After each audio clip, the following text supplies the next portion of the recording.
دیکھیے یہ میرا ذاتی تجربہ ہے کہ جب بھی دو مخالفین کی منت سماجت کر کے ان میں صلح کرانے میں کامیابی حاصل ہوئی تو میری یہ کوشش ہوتی ہے، اور اکثر میں فریقین سے پوچھتا ہوں کہ اتنے عرصے کی دشمنیاں اور یہ نفرتیں اور عدالتوں کے دھکے کھانا اور وکیلوں کی فیسیں بھرنا، یہ لڑائی جھگڑے اور مالی نقصانات اور یہاں تک کہ طلاقیں ہو جاتی ہیں، اور کبھی کبھی تو چھوٹے چھوٹے اختلافات کی وجہ سے جانی نقصان بھی ہو جاتا ہے، تو میں پوچھتا ہوں کہ آخر یہ صلح تم نے پہلے کیوں نہیں کر لی؟ یہ 10 20 30 سال دونوں خاندانوں میں جنگ ہوتی رہی، جبکہ تم میں مصالحت کرانے کے دوران مجھے یہ معلوم ہوا کہ تمہارے درمیان کوئی بہت بڑا اختلاف تھا ہی نہیں۔ جو صلح تم نے آج کی ہے سالوں پہلے کر لیتے تو اتنے بڑے نقصانات سے تم بچ جاتے، اور قرآن میں بھی یہی ہے۔ سورہ نساء میں اللہ ارشاد فرماتا ہے والصلح خیر، بہتری صلح میں ہے۔ بس ایک فریق اپنی انا کے خول کو توڑ کر عاجزی کے ساتھ صلح کر لیتا تو بات وہیں ختم ہو جاتی۔ یہ کام تم نے پہلے کیوں نہیں کر لیا؟ کیونکہ مخالفین میں صلح کرانا یہ ہماری تحریک کنز الہدیٰ میں خدمت خلق کی برانچ کے طور پر ہمارے تحریکی منہج و مشن کا حصہ ہے۔ میں اپنے ذاتی تجربات، اپنے پرسنل ایکسپیرینس کی روشنی میں عرض کر رہا ہوں۔ آپ کو یہ سن کر حیرت ہوگی کہ اکثر مجھے یہ جواب ملتا ہے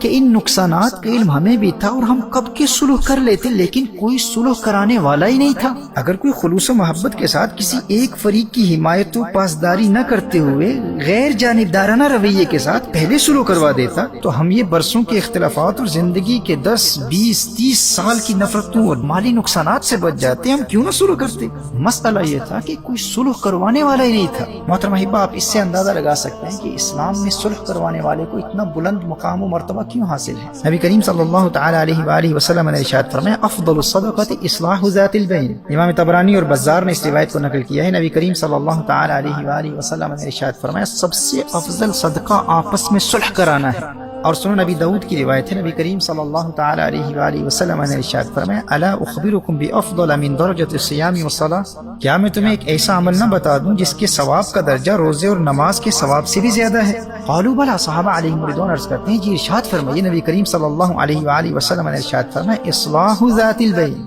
آپس میں دشمنی رکھنے والے دو شخصوں کے درمیان صلح کرانا۔ میرے بھائی اور بہنوں، صلح کرانے والے کو قیامت کے روز کثرت سے نفلی عبادات، نمازوں اور روزوں میں مشغول رہنے والوں اور صدقات اور خیرات میں لاکھوں کروڑوں اربوں اور خربوں خرچ کرنے والوں سے بھی زیادہ بلند و بالا مقام پر فائز کیا جائے گا۔ یہ مقام اسے ملتا ہے جو دو ناراض لوگوں میں صلح کرانے کو اپنی زندگی کا مشن بنا لیتا ہے۔ اپنے معاشرے میں، اپنی فیملیز میں، اپنے رشتہ داروں میں ایسے لوگوں کو تلاش کریں جو ایک دوسرے سے دور ہو چکے ہیں اور عین ممکن ہے وہ اپنے مخالفین سے صلح کرنا بھی چاہتے ہیں، بلکہ اکثر یہ دیکھنے میں آیا کہ ڈیپ ڈاؤن دونوں کے دلوں میں یہ خواہش ہوتی ہے کہ کوئی مخلص و سنجیدہ اور معاملہ فہم انسان ہم میں صلح کروا دے۔ وہ بیچارے برسوں سے منتظر ہوتے ہیں کہ کوئی آئے اور ہمارے باہمی اختلافات و تنازعات اور غلط فہمیوں کو دور کر کے ہم میں صلح و سمجھوتا کرا دے۔ اچھا، کبھی ایسا بھی ہوتا ہے کہ ایک پارٹی یہ سمجھ رہی ہوتی ہے کہ دوسرا فریق صلح کرنا ہی نہیں چاہتا، جبکہ ان کی غلط فہمی ہوتی ہے، بس ایک تیسرے بندے کی ضرورت ہوتی ہے جو اپنی گفتگو کے دوران باتوں سے اندازہ لگا لے اور تھوڑی سی محنت سے غلط فہمیوں کا ازالہ کرتے ہوئے فریقین کو مثبت باتیں بتانے والے کی ضرورت ہوتی ہے۔ یہ تو ایک ایسا عظیم مشن ہے۔ سنن نبی داؤد کی حدیث ہے، نبی کریم صلی اللہ تعالی علیہ وآلہ وسلم نے ارشاد فرمایا لم یکذب من نما بین اثنین لیصلح، وہ آدمی جھوٹا نہیں ہے جو باہم لڑنے والوں کے درمیان صلح کرانے کی کوشش کرے اور اس سلسلے میں خیر و بھلائی کی باتیں پہنچائے، اچھی باتیں کرے، یعنی دو مخالفین میں صلح کرانے کے لیے، دلوں کو ملانے کے لیے اگر کوئی جھوٹ بھی بولے تو وہ بھی معاف ہے۔ میرے دوستو، ایک ایسے تیسرے مخلص بندے کی ضرورت ہوتی ہے، بس آپ اپنے معاشرے میں وہ تیسرا فریق بن جائیں۔ ایسے ناراض لوگوں کو تلاش کریں، وہ آپ کے منتظر ہیں، وہ ضرورت مند ہیں۔ جس طرح ایک غریب کو پیسے کی ضرورت ہوتی ہے، ایک بھوکے کو کھانے کی ضرورت ہوتی ہے، اسی طرح مخالفین کو صلح کروانے والوں کی ضرورت ہوتی ہے۔ اور حدیث شریف میں نبی کریم صلی اللہ تعالی علیہ وآلہ وسلم کے فرمان کے مطابق سب سے بڑا صدقہ ان ضرورت مندوں کی ضرورت پوری کرنا ہے۔ دیکھیے، اگر آپ غریب ہیں اور آپ کے دل میں بھی یہ خواہش ہے کہ آپ کا شمار بھی صدقہ دینے والوں میں ہو، تو آج یہ ارادہ کر لیں، بلکہ اپنی ذات کو صلح کروانے والی ایک تحریک بنا لیں، اسے اپنی زندگی کا مشن بنا لیں۔ اپنی حیثیت کے مطابق اپنی فیملیز میں، اپنے رشتہ داروں میں ناراض لوگوں کو تلاش کریں، ماضی کے ان دوستوں کو تلاش کریں جو آج ایک دوسرے سے ناراض ہو چکے ہیں، ناراض بھائیوں کو تلاش کریں، ایک دوسرے سے دور ہو جانے والے میاں اور بیوی کو تلاش کریں جن کے بچوں کی زندگیاں برباد ہو رہی ہیں، اور والدین علیحدہ گھروں میں برسوں سے منتظر ہیں کوئی صلح کرائے، رشتہ دار تماشا دیکھ رہے ہیں کوئی صلح کروانے والا ہی نہیں ہے۔